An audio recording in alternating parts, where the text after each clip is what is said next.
Aaqib Ahmed promised wealth without work. Earn a halal income online, the UK-based founder of Muslim Pioneer posted on Facebook last month. We do all the work. If you want to make a passive halal income every single month without doing the work, completely hands off, where me and my team, we build a business for you that can generate between £1,000 a month all the way up to £10,000 a month and even more, then listen carefully. This is no hype, it's no get-rich-quick scheme. Halal, no banks, no interest, just passive income from a savvy entrepreneur giving you access to his done-for-you program. Aaqib presented himself as a business and marketing expert online and in person. Last month, he was a featured speaker at the Islam Channel's Global Peace Unity Festival. Early enrollees in the done-for-you program received consistent payouts, and they in turn invited friends and family.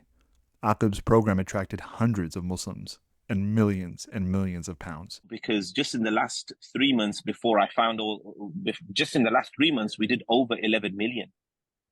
So it's way over that. It was a massive program, and it was a scam. Aaqib's Facebook posts are now littered with demands from furious enrollees asking for their money back.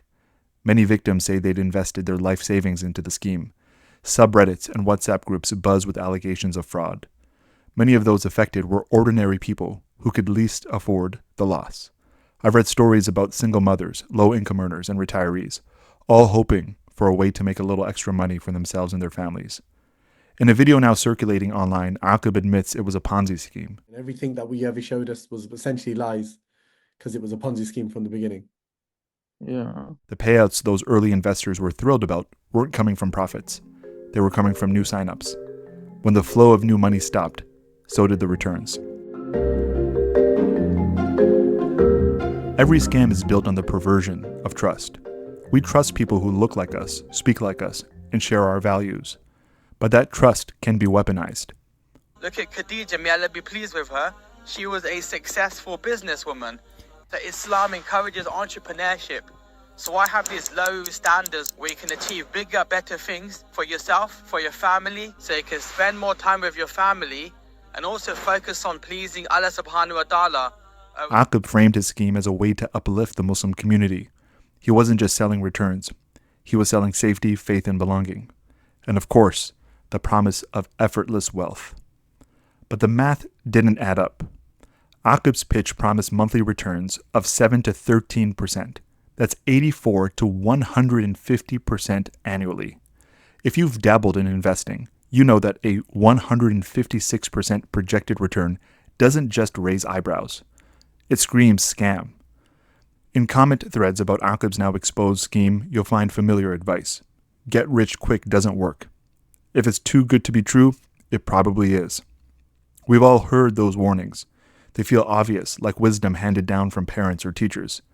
So why do people still fall for scams? Because too good to be true isn't specific. It's vague. What does good mean? How much is too much? We don't need cliches. We need a framework, a clear way to measure investment promises against reality.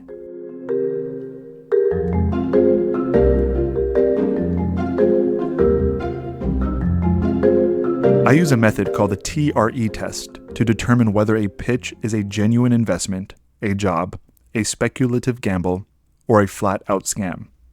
TRE turns too good to be true into something measurable. It looks at 3 factors. 1, time. 2, rate. 3, effort. When all 3 are quantified, the scammy schemes stand out. TRE's first question is simple. What's the time horizon? Real investing is measured in decades. Here's the rule of thumb. If it's less than 5 years, it's not an investment. Aaqib's pitch was all about speed. Monthly payouts right after you deposit the money. It failed the time frame test immediately. It wasn't built for long-term wealth. It was built for quick cash flow to keep the Ponzi wheel turning. The next rule of thumb is about projected rates of return, or rate of profit. Over the last century, the stock market has averaged a 7 to 9% annual return. That's the benchmark. If someone promises returns well above that, you should pause. If they promise 10% monthly, you should run. Here's the rule of thumb. Projected annual returns above 7 to 9% are suspicious. Aaqib projected 84 to 156% annually. At that rate, a $10,000 investment grows to $31,384 in 1 year, and nearly $100,000 in 2.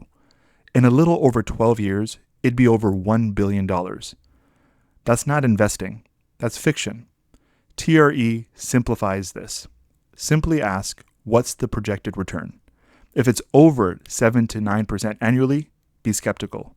If it's over 15%, it's probably just speculation. And if it's 156%, it's definitely a scam.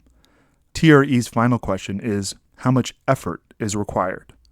If the answer is a lot, then it's not a passive investment. It's a job.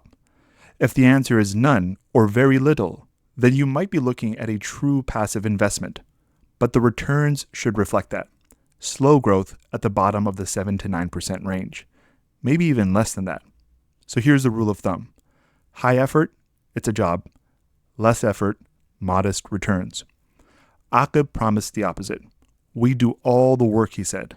You just invest. Aaqib's scheme promised sky-high returns with zero effort. That's not how investing works. That's how a Ponzi scheme works. There will always be another Aaqib, another scheme, another pitch promising financial freedom wrapped in trust, community, and the promise of easy wealth.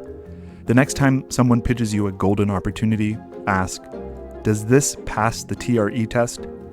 Because with the TRE test, you don't need hindsight to spot a scam. You'll see it coming.